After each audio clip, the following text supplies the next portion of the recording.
नागेश्वर की कथा सुनाकर सूत जी अब रामेश्वर महादेव की कथा सुनाते हैं। सेवक स्वामी सदा सखा सिए टीके।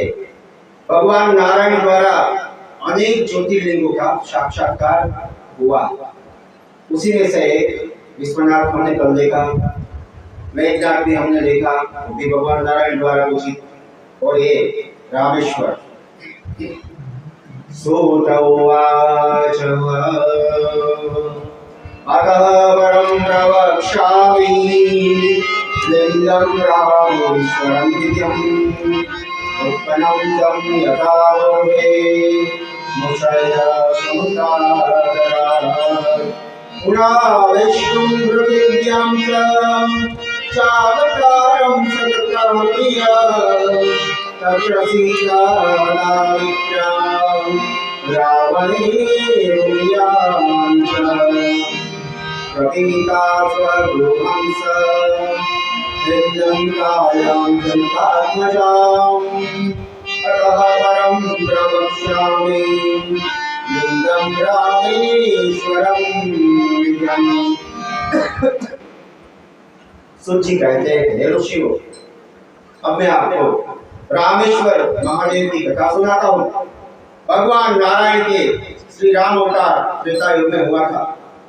पिताजी की आज्ञा से राम जी 14 वर्ष तक वन में गए। साथ में उनकी भार्या सीता जी और भैया लक्ष्मण जी थे। 13 साल बीत जाने के बाद राक्षस राज रावण ने सीता जी का हरण कर लिया, अपने राज्य लंका में ले गया। राम जी सीता जी को खोज रहे हैं। इजराज जटायु से राम जी को पता चला कि राक्षस राज रावण द्वारा सीता जी का हरण हुआ है। राम जी सीता जी की खोज के लिए दक्षिण दिशा की तरफ गए। वहां पंपा सरोवर के पास सबरी का आश्रम देखा। राम जी ने सबरी के आश्रम में गए। सबरी ने राम जी का स्वागत किया। भगवान श्री राम ने नवदा भक्ति द्वारा सबरी को उपदेश दिया, जिनकी चर्चा हम कर चुके हैं। सबरी ने कहा कि हे भगवान, आप वानरराज सुग्रीव के पास जाइए। सबरी की आज्ञा थी, उसके भक्त की आज्ञा थी, इसलिए राम जी सुग्रीव के पास गए, वरना वाली के पास नहीं जा सकते। सबरी की आज्ञा, सबरी की आज्ञा से राम जी सुग्रीव के पास गए और कहा सबरी जी के, वहां आपका परम भक्त हनुमान जी है, जिनके मिलन की चर्चा हम कल कर चुके हैं। उनकी सहायता से सीता जी को आप वापस लाएंगे। इतना बताकर सबरी ने अपने शरीर को अपने ही योगाग्नि में भस्म कर दिया। भगवान के द्वार पर पहुंची और यहाँ राम जी वानरराज सुग्रीव के पास गए। हनुमान जी और राम जी का अद्भुत मिलन हुआ। हनुमान जी द्वारा राम जी और सुग्रीव की मित्रता हुई। राम जी ने एक ही तीर से वानरराज बाली का वध कर दिया, उसे मुक्ति दी, अपना लोक दिया। बाद में सुग्रीव को सिंहासन दिया और बाली पुत्र अंगद को राज बनाया। वानरराज सुग्रीव ने सीता जी की खोज के लिए 4 दल बनाकर चारों दिशाओं में भेज दिए। दक्षिण दिशा में जो गया, युवराज अंगद के साथ हनुमान जी, जामवान जी, नल, नील आदि गए। जो दक्षिण दिशा में जो टोली गई, उनके साथ सब लोग गए। जय विधि कपिपति की सब ठाई, सीता को जस सकल दिसि जाई, विवर प्रवेश कीन जय निवासी, कपि न बहोरि लीला संपाति। वानरराज सुग्रीव ने दक्षिण में जो दल भेजा था, वो जटायु के भाई संपाति को मिले। संपाति गीत है, गीत की दृष्टि 100 योजन तक लंबी जाती है, दृष्टि अपार होती है। संपाति ने अंगद आदि वानरों को कहा कि मुझे सीता जी लंका में दिख रही है अशोक वन में। जो 100 योजन सागर को लांग कर वहां जाएगा, वही सीता जी को खोज पाएगा। जामवन जी ने हनुमान जी को लंका में भेजा हनुमान जी ने वहां जाकर लंकिनी को मारी, रावण के पुत्र अक्षकुमार को मारा, विभीषण से मिलकर सीता जी को खोजा, सीता जी को आश्वासन देकर लंका का दहन करते हुए हनुमान जी महाराज पुनः अपने दल के साथ मिल गए। मन उजारि रावण प्रबोधि, दुर्दयनान बहुरि पयोधि, आये कपि सब जहाँ रघुराई, देहि की कुशल सुनाई। अशोक वन का नाश करते हुए, लंका का दहन करते हुए हनुमान जी सागर के पार आए। अंगद जामवंत आदि से मिलकर सीता जी की कथा सुनाई, सीता चरित कथा सुनाई। हनुमान जी अंगद आदि राम जी के पास आए। हनुमान जी ने राम जी को सीता की सब कथा सुनाई। राम जी दुखी हुए, मानव लीला कर रहे हैं। हनुमान जी के द्वारा सीता जी का पता चला। राम जी ने दक्षिण दिशा में लंका की ओर प्रस्थान किया। वानर सेना के साथ राम जी दक्षिण के समुद्र तट पर आए। वहां जाकर समुद्र की साधना की, मार्ग देने के लिए 3 दिन तक तपस्या की। भगवान ने सोचा कि अगर शांति से बात हो जाती तो फिर कुछ करना नहीं है, नर लीला कर रहे हैं भगवान। समुद्र भगवान की शरण में आया और कहा कि हे भगवान, मैं आपको मार्ग नहीं दे सकता, आपने मुझे मर्यादा दी। आप समुद्र पर सेतु का निर्माण करें। सेतु द्वारा आपकी विजय होगी और मेरी विजय होगी। सेतु द्वारा आप लंका में प्रवेश कीजिए। आपकी सेना में नल नील 2 वानर है जो विश्वकर्मा के पुत्र हैं। उनको वरदान प्राप्त है कि उनके द्वारा समुद्र में जो डाला जाएगा वो तैरेगा, ऊपर ही रहेगा, डूबेगा नहीं। सब समुद्र की बात सुनकर राम जी ने नल नील दोनों को बुलाया। सिंधु वचन सुनि राम सचिवा, बोले प्रभु बस पाए बहुरा। अब विलंब कोई कारज में, करम से तू करे मुकट कहू। समुद्र के वचन सुनकर राम जी ने अपने मंत्रियों को कहा, क्या आप विलंब किस लिए? सेतु का निर्माण करो जिनके द्वारा हमारी सेना लंका में जाए। जामवंत ने कहा कि हे सूर्य कुल के सूर्य, हे राम जी, हे प्रभु, सुनो, सबसे बड़ा सेतु आपका नाम है जिससे बहुसागर पार होता है। ये छोटा सा सेतु बनाने में कुछ देर नहीं होगी, अभी बन जाएगा। राम जी की आज्ञा से हनुमान जी ने नल नील दोनों को बुलाया। हनुमान जी ने वानर सेना के साथ मिलकर राम जी का जय घोष किया। बोले रामचंद्र भगवान की जय घोष करके वानर सेना सेतु के निर्माण में लग गई। पर्वतों, वृक्षों, पत्थरों को उठाकर वानर सेना नल नील को देने लगी। पत्थरों पर राम जी का नाम हनुमान जी लिखने लगे। दिव्य राम स्वरूप का निर्माण हुआ। राम जी ने सेतु देखने के लिए आए, निर्माण देखा।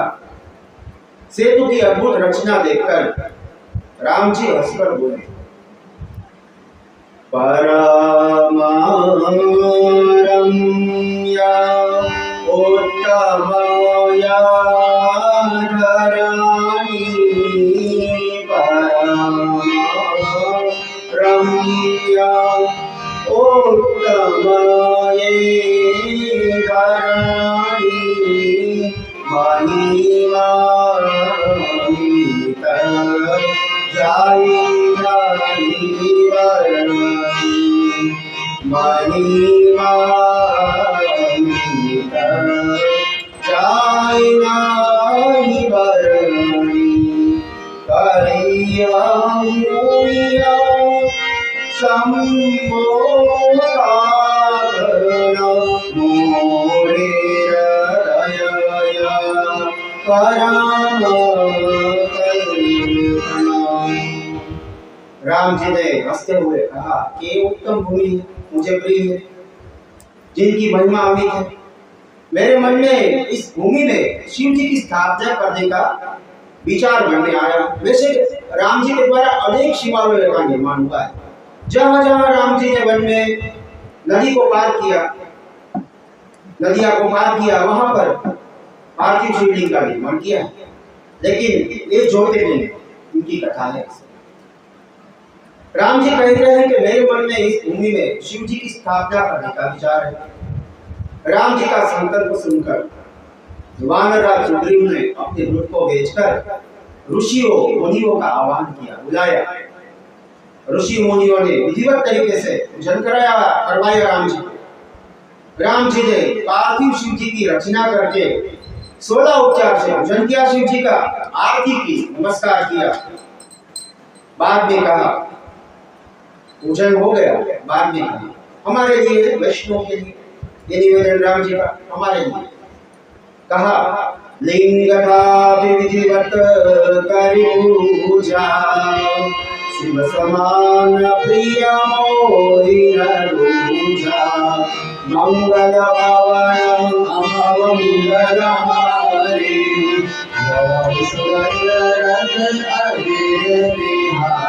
लिंग था विधिवत पूजा करी। बाद में कहा कि शिव जी के समान मुझे दूसरा और कोई प्रिय नहीं। बाद में राम जी ने शिव जी की स्तुति की है। भगवान वाच स्वामी जहो महादेव सर्वदा वत्सल पाहिमां शरणागतं त्वं भक्तमानसम्। राम जी की स्तुति से शिव जी प्रसन्न हुए। राम जी के पास आए। शिव जी ने कहा कि हे राम, हे भगवान, हे नारायण, आपका कल्याण हो। दोनों ने एक दूसरे को वंदन किया। शिव जी ने कहा, हे भगवान, हे भगवान, आपकी भक्ति से मैं प्रसन्न हूँ, वरदान मांगो। राम जी ने कहा कि राक्षस राज रावण पर विजय मिले ऐसा वर प्रदान करो। शिव जी ने कहा कि आपके द्वारा राक्षस राज रावण का वध होगा। आपने मेरी महिमा बढ़ाई है। राम जी ने बाद में कहा, हे शिव जी, आपके अनेक नाम हैं, यहाँ पर आप मेरे नाम से ज्योति के रूप में रहे। राम जी की इच्छा से शिव जी ने पार्थिव लिंग पर दृष्टि की। पार्थिव शिवलिंग में तेज आ गया। श्री राम जी द्वारा पूजित और निर्माण हुआ ये रामेश्वर ज्योतिर्लिंग। बोले रामेश्वर भगवान की जय। श्री रामेश्वरम भगवान की स्थापना हुई। राम जी ने शिव जी को नमस्कार किया, शिव जी ने राम जी को नमस्कार किया। बाद में वानर राज सुग्रीव के साथ समस्त वानर सेना ने रामेश्वर भगवान की पूजा की। शिव जी का प्रत्यक्ष आशीर्वाद दिया। शिव जी वहां से अंतर्ध्यान हुए। आगे की कथा शिव पुराण में वैसे नहीं है। रामचरितमानस में मिलती है लंका कांड में। हनुमान जी ने राम जी से कहा कि हे भगवान, रामेश्वर की व्याख्या कीजिए। तो राम जी ने कहा, रामस्य ईश्वर इति रामेश्वर। जो राम के ईश्वर है वो रामेश्वर। राम जी ने ऐसी व्याख्या की। अब शिव जी बात सुन गए, कैलाश में बैठे बैठे। राम जी की व्याख्या सुनकर वानर सेना ने जयघोष किया। शिव जी ने कैलाश में राम जी की व्याख्या सुनी। शिव जी ने शिवा से कहा, उनके पास तो शिवा है। कहा शिव जी ने कि मेरे प्रभु राम जी कितने उदार हैं, रामेश्वर की व्याख्या ही गलत कर दी। तो शिवा ने कहा कि हे महादेव, सही व्याख्या क्या है? तो शिव जी ने कहा कि जिनके राम ईश्वर है वो रामेश्वर। दोनों की व्याख्या थोड़ी भिन्न है। मैं तो राम जी का दास हूं, वो मेरे स्वामी। ऐसा शिव जी और राम जी ने दोनों ने अपनी अपनी व्याख्या बनाकर एकता से की है दोनों की। मैंने पहले दिन से एक वाक्य मेरा चल रहा है, वही है, सेवक स्वामी सखा सिय पीके, बीत निरूपति सब बीत तुलसी के। शिव जी के विदा होने के बाद राम जी ने वैष्णवों को संबोधन किया, अर्थात हमको कहा, क्या बोला? शिव द्रोही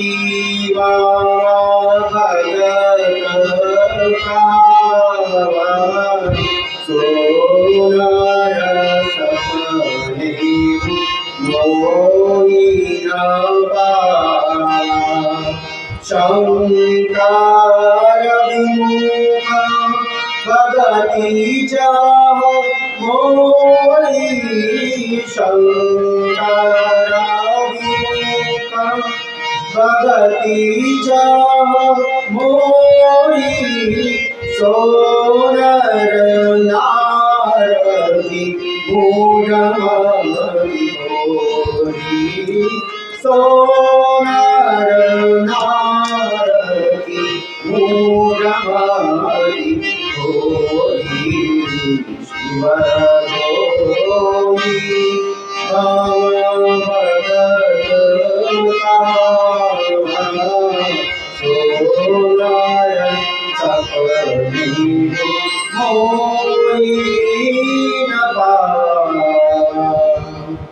राम जी ने वैष्णव को कहा कि जो शिव जी का द्रोही है और मेरा भक्त कह जाता है, पहले दिन भी ये चर्चा हुई थी, मैं बार बार इस बात को दोहराता हूं क्योंकि आप गलत फहमी में ना आए, आप नरक में ना जाए शिव पुराण सुनने के बाद।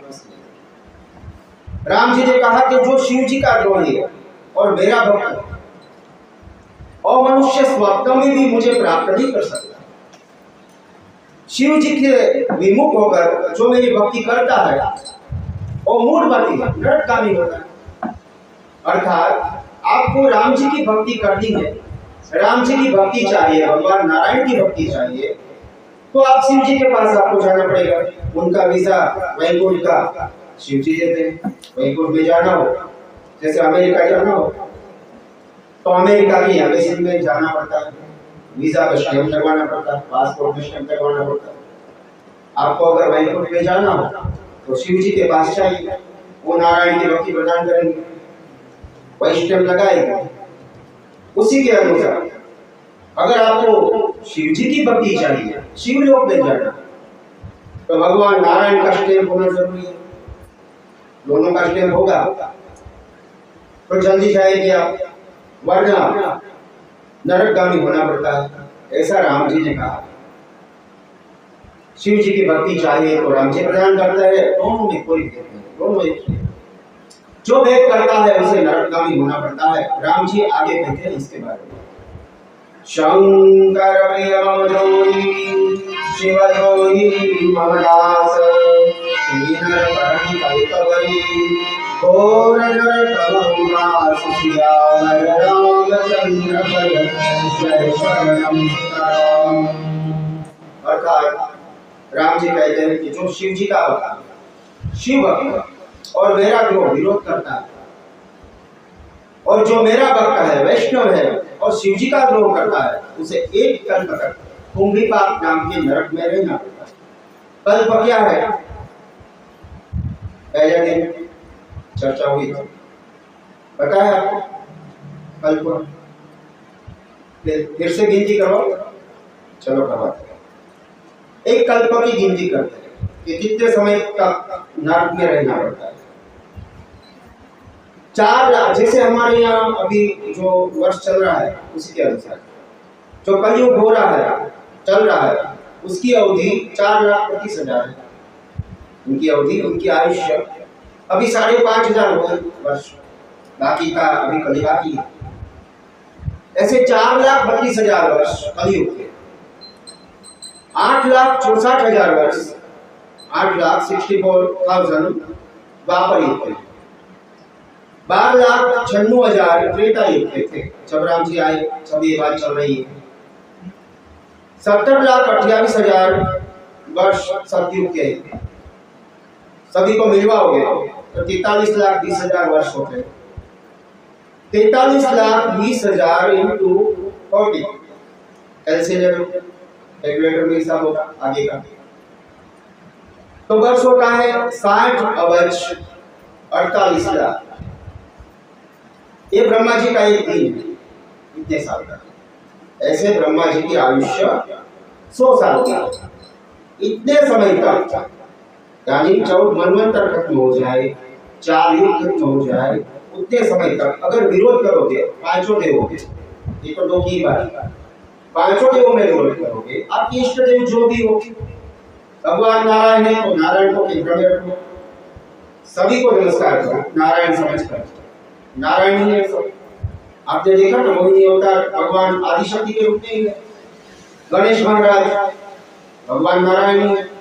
शिव जी अगर भागवत पढ़ोगे तो कृष्ण में से शिव जी निकलते हैं, शिव पुराण पढ़ोगे तो शिव जी में से भगवान निकलते हैं। दोनों बात में एक ही।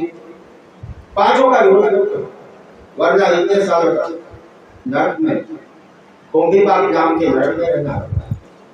राम जी ने कहा कि हम दोनों का जो द्रोह करने से एक कल्प तक नरक में जाना होता है। बाद में राम जी ने स्वयं श्री रामेश्वरम भगवान का महत्व सुनाया। कहा, जय रामेश्वर दर्शन कराई तेरा लोटसी लोक सिद्धरई जो गंगा जल आदि चढ़ाइयो सो मुक्ति नर पायो जे नर रामेश्वर दर्शन करई